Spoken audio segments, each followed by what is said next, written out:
Hello there, and welcome back to Breathing and Grateful, where we talk about all things related to intentional living. My name's TK. It's so great to see you again. I hope you had an excellent week and that it was full of productivity and fulfillment, and that in the last couple days maybe you found yourself both breathing and grateful for it. So personally, I had a little bit of an unusual last week and a half. I hosted not one, but two groups of out-of-town guests.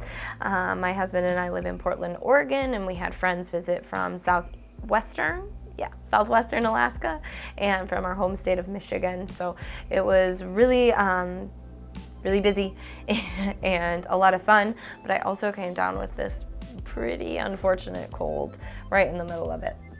So that threw me off a little bit, and while it was absolutely wonderful to share some of my favorite parts of the Pacific Northwest with some of the people I love the most in the entire world, it did totally throw me out of my normal routine. And it's embarrassing to say, but I found myself a little bit reactionary and then a little bit less intentional, and then a couple points downright thankless. So before we get into how that happened and how I brought myself out of it, I do want to give a quick side note that obviously my voice is still pretty hoarse, but we're gonna get through it. I have some tea here, and I've got notes that I'm probably gonna be relying on a little bit more heavily than usual because my brain's a little foggy. So we'll get through this together. If I break eye contact with you, I'm sorry. You look great. It's not you, it's me. So during my discomfort this week, and I'm talking just the usual common cold symptoms like sore throat, body aches, chills, sinus pressure, and then obviously difficulty breathing, I realized I was just wasting time, very limited time I had to spend with those folks that were visiting that I mentioned mean so much to me because they were only here a couple of days. So after about 48 hours of taking it easy, I still didn't really feel good, and I was laying in my bed feeling sorry for myself and cursing my body for failing me at a pretty inconvenient time. Which is so dramatic, I know, but honestly, what happened?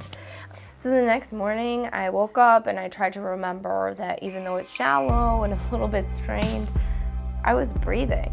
And I had some of my closest friends hanging out in my apartment, which they're rarely even in the same state. So I really focused on gratitude and mindfulness and started to feel better, which was perfect.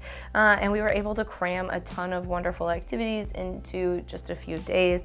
And when they left, I really do think we had a stronger friendship because we had shared so many once-in-a-lifetime experiences together and got to talk about some really important things that were going on in our lives instead of me just oh, I'm sick, I can't do anything. And as it turns out, everything worked out great. So today I want to talk to you about why it is so important to stay mindful and grounded on the daily, okay? But first, we need to talk about what mindfulness is and why we should care about it. So I'm sure you've heard of mindfulness before. It's an ancient practice with roots in Buddhism. It's known as sati, I think I'm pronouncing that right, in Pali, and it's the first of the 7 steps towards enlightenment. In English, sati roughly translates to awareness or mindfulness, and from what I could find, it began gaining popularity in Western culture in about the 1920s. And then over this past century, it started to shed some of its religious connotation and be popularized in secular communities. So for our purposes, when I say mindfulness, I'm just talking about being aware of the present moment. Eventually, I'd like to take this one step further and to include awareness without distractions or judgments or expectations. but that's hard. And I'm not quite there yet. It takes a lot of time and commitment and practice to be able to develop that type of mindfulness. It's not something that's gonna happen overnight. It's taking in your current environment and your circumstances and emotions and acknowledging them, and then evaluating them, and then choosing how you would like to respond. And over time, research has shown that through a mindfulness practice or meditation habit, whether or not it's yoga or intentional breath or quiet reflection, or something similar, or a combination of these things, you can quiet your impulses to react negatively. And this can have huge effects on your life. So in 2012, the NIH put out an article that stated, quote, "Studies suggest that mindfulness practices may help people manage stress, cope better with serious illness, and reduce anxiety and depression. Many people who practice mindfulness report an increased ability to relax, greater enthusiasm for life, and improved self-esteem."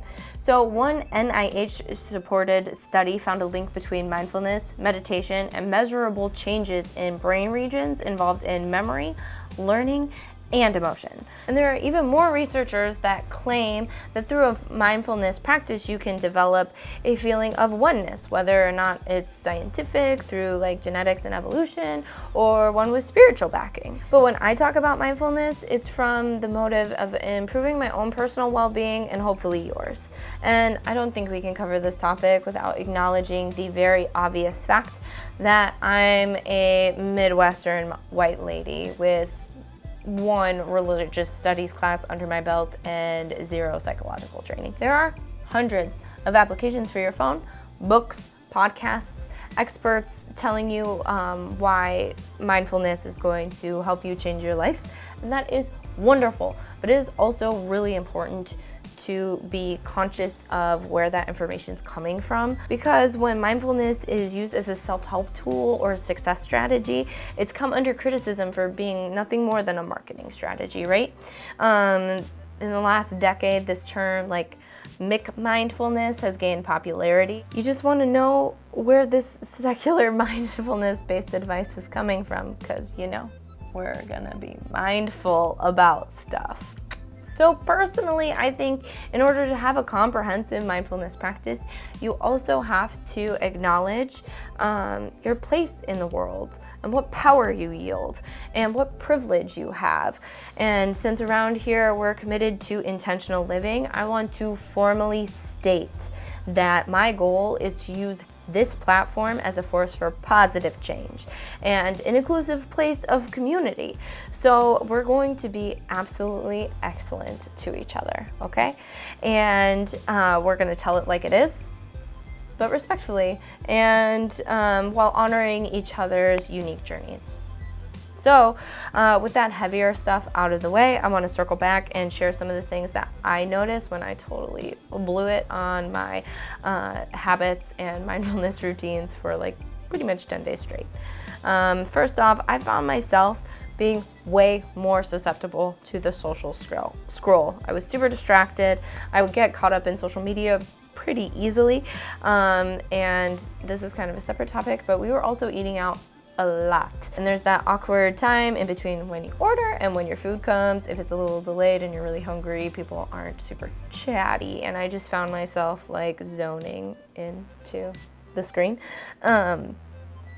which is something I'm usually like pretty cognizant of. But I was definitely dipping out of the conversation at the table to catch up on other text messages, check in on work communications way more frequently than I needed to, and start planning future social events instead of like being present with my people around me at the time.